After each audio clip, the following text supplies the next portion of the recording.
E aí, pessoal, estamos de fundo novo hoje, hein? Eu tô aqui ao lado da minha aroeira pimenteira e junto dela a nossa querida orquídea. Tem algumas aqui plantadas, inclusive, ó. Tem algumas aqui que garraram na árvore, elas são fortes, né? Então hoje nós vamos falar sobre a adubação das orquídeas, tá bom? Então se você não quer perder nada, já conhece a receita, né? Já se inscreve no nosso canal, já deixa o seu joinha e segue com a gente no vídeo.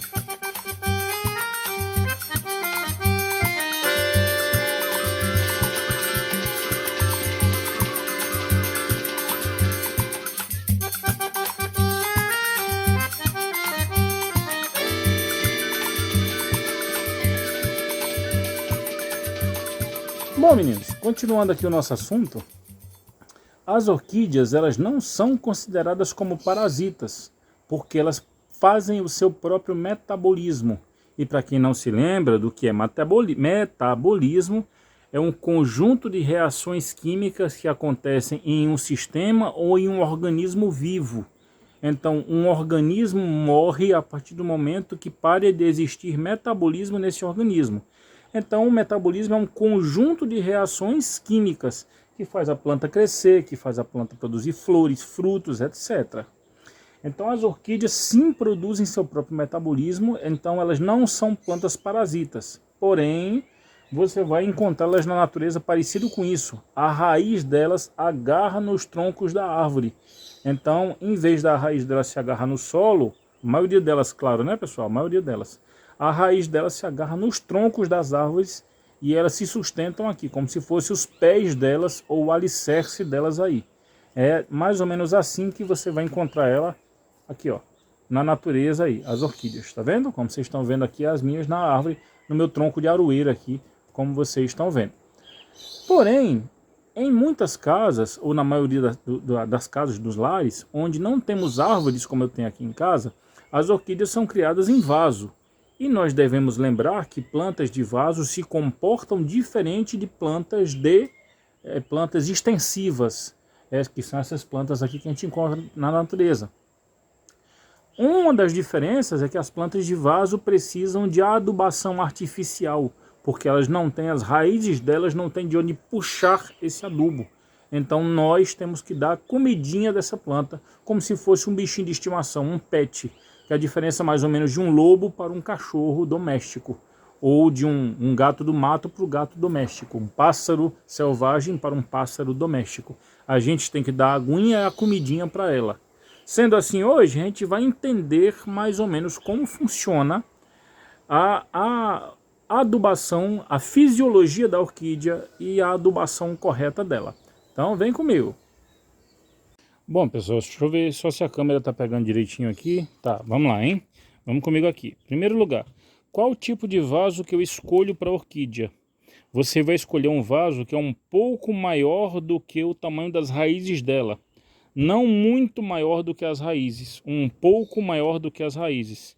Quando você percebe, nesse caso aqui, que a orquídea já está tomando todo o vaso, como é o caso dessa aqui, esse é um exemplo que eu estou trazendo para vocês, né?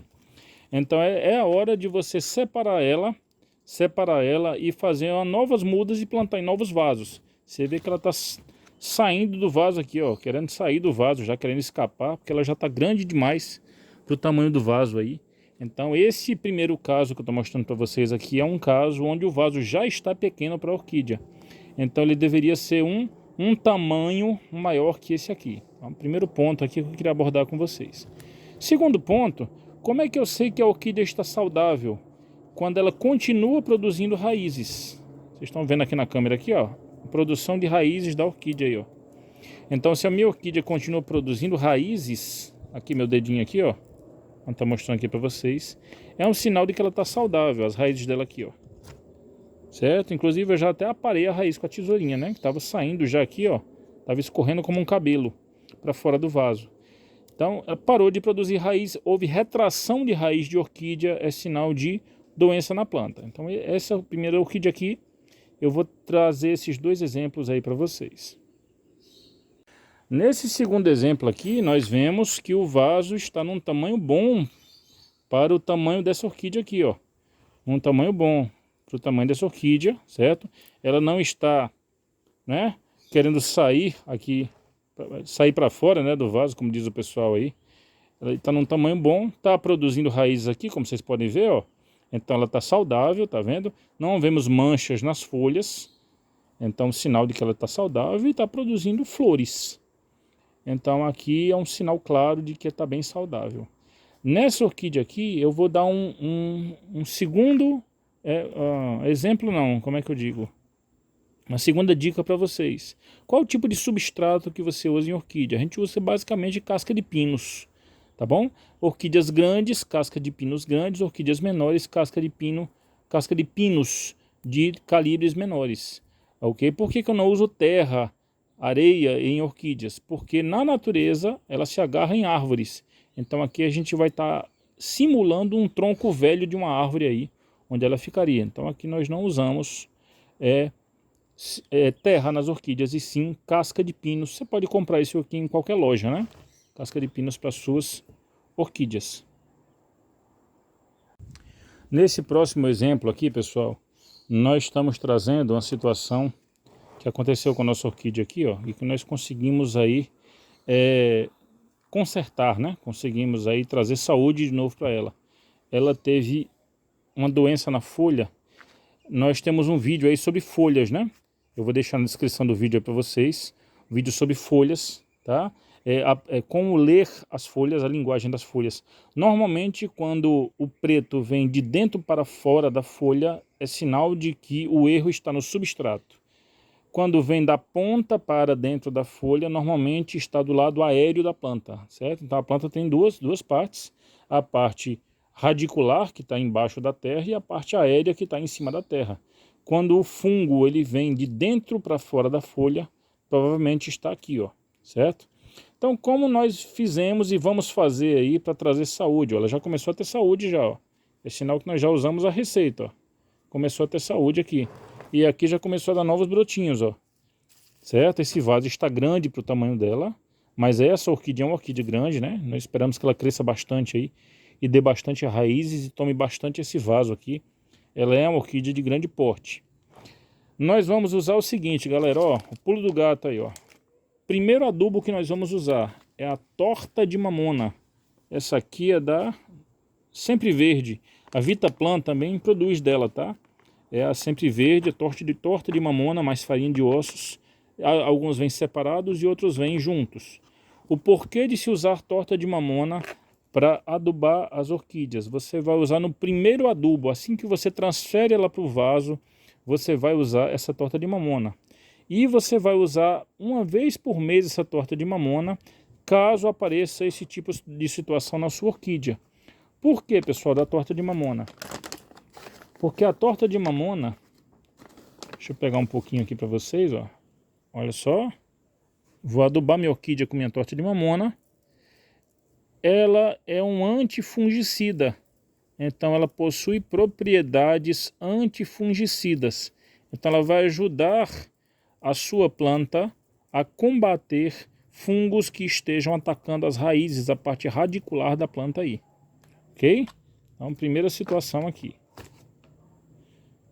Segundo adubo que eu posso usar na minha orquídea, que eu devo usar na minha orquídea, é o adubo químico, que é esse aqui, ó. Esse aqui é da Max Green, mas eu também tenho dele da Forte, que é esse aqui, ó. Olha só.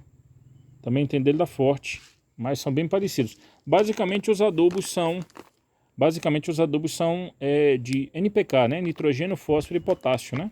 Então basicamente os adubos são feitos disso aqui. Eu vou dar preferência, aqui em casa deu certo e já conversei com outros criadores grandes aí que criam orquídeas, a preferência aos adubos químicos, tá? Esses adubos de bolinha aqui, galera, ó. Tá vendo? Vocês podem ver adubo de bolinha nas minhas orquídeas. Eu dou preferência deles ao invés dos adubos chamados orgânicos. Por que que eu uso esses adubos minerais, pessoal? Os adubos orgânicos, eles atraem. Ó, esse adubo aqui tem umas bolinhas diferentes, ó. Vou pegar a conchinha para vocês verem. Mas é desse aqui, ó. Tá vendo? Pegar a conchinha para vocês verem aí, ó. Na câmera de pertinho aí, certo? O adubo orgânico, que é o esterco de gado, esterco de galinha, etc., eles costumam atrair fungos e bactérias para a minha orquídea. Isso na natureza é muito bom, mas para plantas de vaso, como nós comentamos no início do vídeo, elas têm um comportamento diferente do que elas teriam na natureza. Então, eu vou dar manutenção na minha adubação da minha orquídea com adubos químicos desse aqui. Qual é a única ressalva? Eu devo seguir as instruções do fabricante, tanto na quantidade de dias que ele dura, tá vendo? Aqui, ó, a cada 90 dias, por exemplo, ó, adubo, quanto no tamanho da porção, pessoal, no tamanho da porção. Esse adubo tem um perigo que se você erra a mão nele, você pode matar a sua orquídea. No adubo orgânico você não tem esse problema, mas no adubo químico sim, tá bom? Então, basicamente esses dois adubos, juntamente com a rega, vão trazer a saúde plena para a sua orquídea. E como que eu rego ela? Uma rega gentil com o borrifador até escorrer pelo fundo do vaso. E sempre drenante, tá? Então a orquídea não gosta de água empapada, porque ela não tem isso no tronco da árvore, né? Quando a chuva bate, logo escorre, né? Então o substrato do vaso deve imitar isso aí. Galera, se restou alguma dúvida, entre em contato com a gente, deixe nos comentários, terei o maior prazer em responder a todos vocês. Deus abençoe a vida de todos e um grande abraço.